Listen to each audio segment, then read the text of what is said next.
Beaucoup de Français n'acceptent pas la capitulation ni la servitude pour des raisons qui s'appellent l'honneur, le bon sens, l'intérêt supérieur de la patrie. Bien que ma série sur le féminisme traîne dans le temps comme une limace dans l'espace, ceux qui la suivent avec assiduité n'ignorent pas que j'ai déjà abordé l'influence qu'exerce le féminisme sur les rapports hommes-femmes, en ayant mis en lumière qu'il contribuait bien davantage à séparer et dresser les sexes l'un contre l'autre, plutôt qu'à les rapprocher. À l'occasion de l'épisode cité, j'avais failli mentionner les propos d'une militante féministe assez explicite en la matière. Un des principes de base du féminisme radical est que n'importe quelle femme dans le monde a bien plus en commun avec une autre femme, quelle que soit sa classe, sa race, âge, groupe ethnique, nationalité, qu'elle n'a en commun avec n'importe quel homme. C'est-à-dire par exemple qu'une Française aurait moins de choses en commun avec un Français qu'avec une Maasai dans sa savane, une Mongole dans sa steppe ou une Indienne d'Amazonie dans sa forêt. Je veux bien admettre que ce principe aventureux et débile est censé fonder la version radicale du féminisme et non le féminisme en général.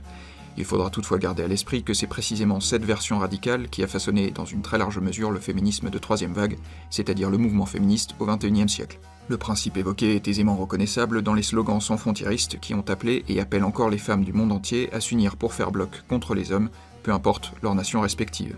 Il est également reconnaissable dans le concept même de sororité, c'est-à-dire de solidarité entre les femmes, particulièrement promu par les féministes aujourd'hui. Cependant, et c'est la raison pour laquelle je n'en parle que maintenant, le vœu de fédérer toutes les femmes en opposition aux hommes est modulé par le principe d'intersectionnalité et donc nécessairement circonscrit dans le cadre défini par la convergence des saintes luttes du bien. Ces luttes reposent toutes sur l'approche dichotomique habituelle oppresseur-opprimé. Les féministes prétendent que les femmes sont opprimées par les hommes, les antiracistes prétendent que les gens de couleur sont opprimés par les blancs, le mouvement LGBT prétend que les minorités sexuelles sont opprimées par les personnes hétérosexuelles. Par conséquent, une cible commune à ces luttes se profile tout naturellement. L'homme, blanc, hétérosexuel, vit l'oppresseur au cube, considéré dès lors en partie ou complètement responsable de tous les maux de la Terre, comme l'a énoncé récemment une artiste féministe éminente, Camélia Jordana. J'ai d'ailleurs été surpris que cette simple énonciation ait suffi à déclencher une petite polémique. C'était comme si certains comprenaient seulement maintenant la nature et le contenu des forces qui sous-tendent le concept d'intersectionnalité, tout comme la volonté qu'ils véhiculent communément, celle de faire prévaloir et même régner ce qui est poliment qualifié de justice sociale sur la société occidentale, sinon sur la planète tout entière. Et pourtant, cette nature et ce contenu se manifestent depuis plusieurs années en pleine lumière, comme à la tribune.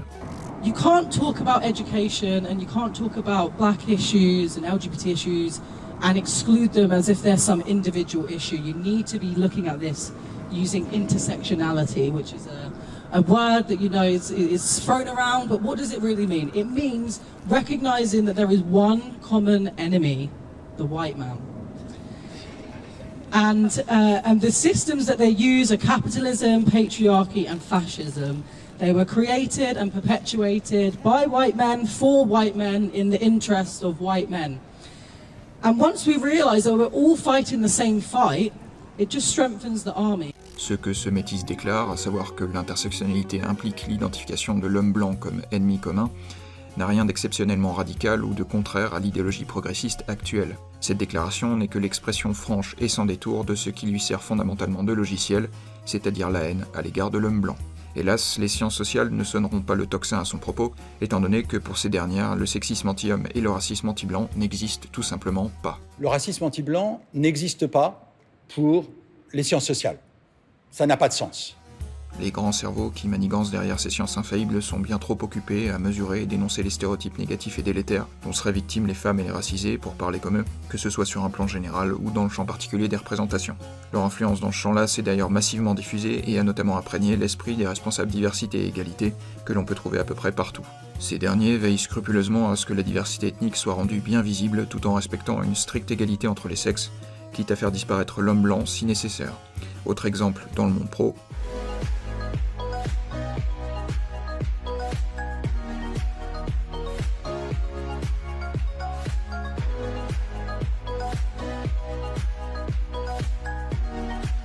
parité sexuelle et carré racial, dommage que ce ne soit pas transposable au poker, ce serait imbattable.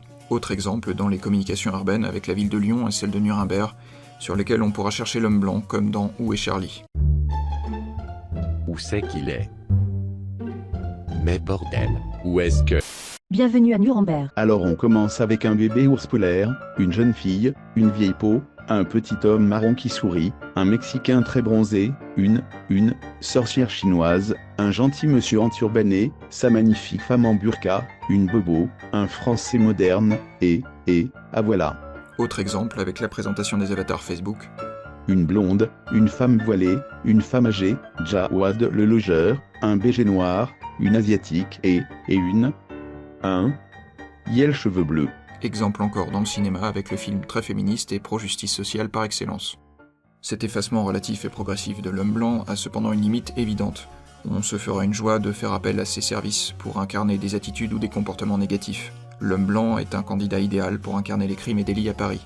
Marie-France est du même avis en ce qui concerne plus précisément les vols de voitures. En même temps, si ces journaux avaient choisi des hommes de couleur à la place, il se serait fait tomber dessus par la LICRA, SOS Racisme et compagnie. Mais on pourra montrer encore plus de zèle dans le sens du bien avec à la manœuvre la métropole de Montpellier. Dans les transports, veillons à ce que le trajet de chacun reste agréable. Tous différents, bien ensemble. Le mâle blanc CSP+, dans les transports en commun, quelle plaie. Plus crédible encore avec le Parisien. Un commissariat du Val-de-Marne attaqué dans la nuit à coups de barre de fer. Décidément, les hommes blancs aiment les baramines et détestent les commissariats. Le premier prix reviendra toutefois à la mairie de Paris, qui est arrivée au sommet de son art en matière de négation du réel. Faire des rodéos à scooter, c'est mettre sa vie en péril, mais aussi celle des piétons. Rodéo en scooter, choix du pigment, rose cochon. Vous imaginez bien que les thèmes spécifiquement féministes obéiront aux mêmes règles. La mairie de Bordeaux a d'ailleurs fait tout son possible pour tenter de se hisser au niveau de celle de Paris, afin de sensibiliser au harcèlement de rue. Curieusement, aucune diversité à déclarer, et sans surprise, on retrouve les mâles blancs CSP+, de 40 ans. La plupart des campagnes de communication sur le harcèlement sexuel et les violences conjugales sont même très souvent construites à partir d'un modèle de base régulier, où les agresseurs sont blancs et les victimes de toutes les couleurs. Est-ce qu'il me pogne les fesses? Dans le cadre d'un projet mené par le service de prévention de la délinquance, en partenariat avec la préfecture de l'Oise et l'agglomération du Beauvais, j'ai eu l'honneur de travailler sur un projet intitulé « Pour elle, dessinons la violence ».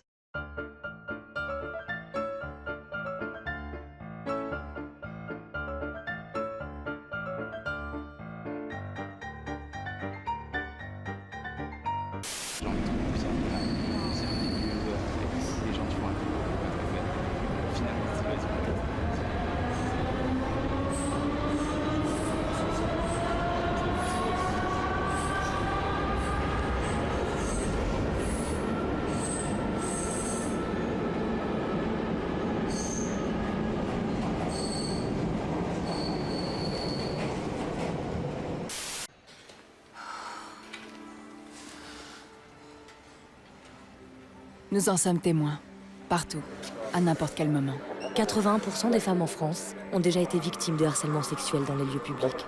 Comme un commentaire suggestif, un geste déplacé, un contact inapproprié, ou même se faire suivre. C'est une atteinte à notre dignité. C'est une attaque à notre intégrité.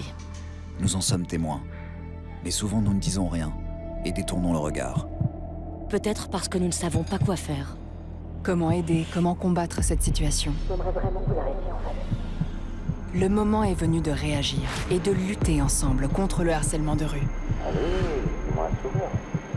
Chacun d'entre nous fait partie de la solution. Excusez-moi, je vais payer mon verre. Excuse-moi. C'est à toi? Vous pouvez m'aider s'il vous plaît? Je cherche cette adresse. L'Oréal Paris, l'ONG Olabac et la Fondation des femmes s'unissent pour apprendre aux hommes et aux femmes comment lutter contre le harcèlement sexuel dans les lieux publics grâce à des actes simples, mais déterminants. J'ai oublié de préciser que la figure du sauveur est ordinairement interprétée par des femmes ou des hommes de couleur, plus rarement par un homme blanc, à condition qu'il ait l'air déconstruit et gentil. Mais sinon pourquoi il n'y a pas le même carré racial que tout à l'heure pour les agresseurs alors qu'ils sont pile 4 en plus? Quoi qu'il en soit, il sera amusant de noter au passage qu'il suffit juste d'inverser les couleurs pour faire de ces campagnes humanistes et pleines de bonnes intentions la pire propagande d'extrême droite. Bonjour, une de mes affiches pour le gouvernement a été détournée par un mec qui se trouve malin. Merci de ne pas diffuser cette ineptie. Mais oui, c'est clair. Ce point dépasse largement la question des représentations. On peut en effet taper sur l'homme blanc à peu près autant qu'on veut sans être suspecté ni de racisme ni de sexisme, puisque c'est un oppresseur universel qui, rappelons-le, ne subit aucune discrimination systémique. On a une télévision d'hommes blancs de plus de 50 ans, et ça, il va falloir que ça change, déclare la nouvelle patronne de France Télévisions. César 2020, Absat Oumaziro fustige la mainmise des bourgeois hétéro-catholiques blancs de droite.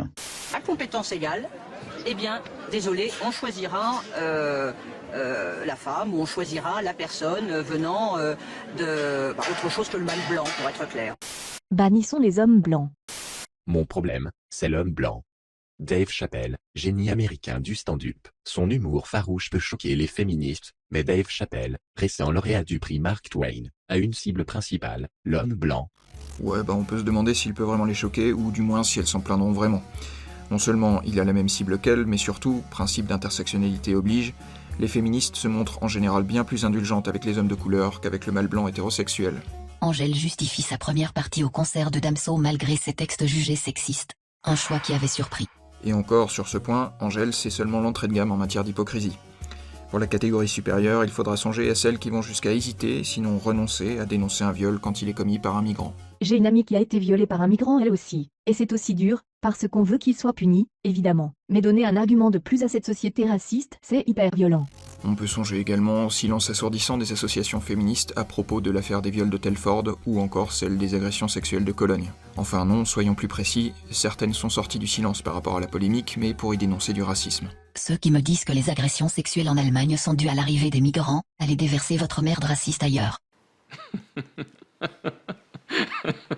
Bref, je ne vais pas revenir sur toutes les contradictions générées par la convergence de leur lutte, mais je soulignerai avant de terminer les deux paradoxes dans lesquels s'empêtrent ici chaque jour un peu plus les féministes. Le premier concernant les féministes blanches en particulier, qui consiste à prendre l'homme blanc comme un ennemi alors qu'il est à l'origine leur partenaire naturel. Le second concernant l'ensemble des féministes, qui consiste à taper en priorité sur l'homme blanc, alors qu'il est précisément l'homme dont l'espace géographique et civilisationnel est sur Terre, le plus avancé en matière d'égalité homme-femme, le plus tolérant à l'égard des minorités sexuelles, ethniques ou religieuses, et le plus respectueux des droits humains. Élément pourtant incontournable que les féministes ont manifestement oublié, aveuglées qu'elles sont, en général, par leur bêtise, leur arrogance et leur nombrilisme, qui n'ont finalement d'égal que leur ingratitude subséquente.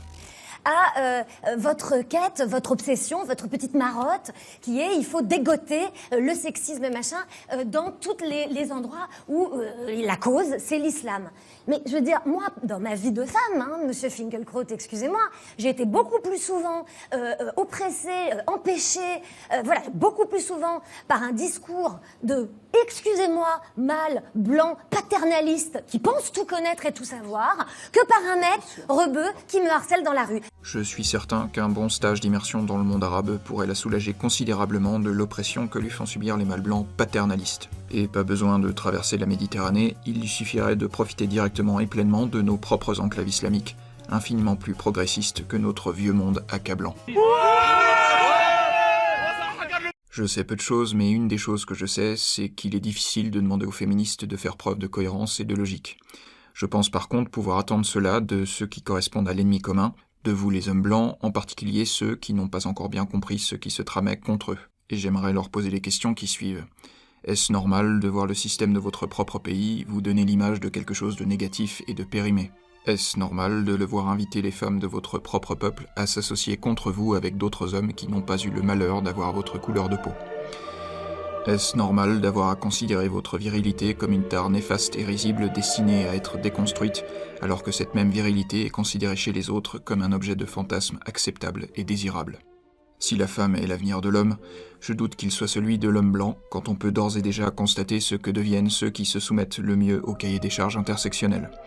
Des hommes déconstruits ou non accomplis, timorés, relégués au rang d'assistants que l'on ramassera faute de mieux pour élever une progéniture qui n'est pas la leur. Mais ce ne sont pas les hommes blancs qui vont diriger le monde. Ce sera les femmes, les personnes de couleur, et les hommes blancs vont connaître des temps difficiles. C'est comme les dinosaures. Un jour, ils vont disparaître.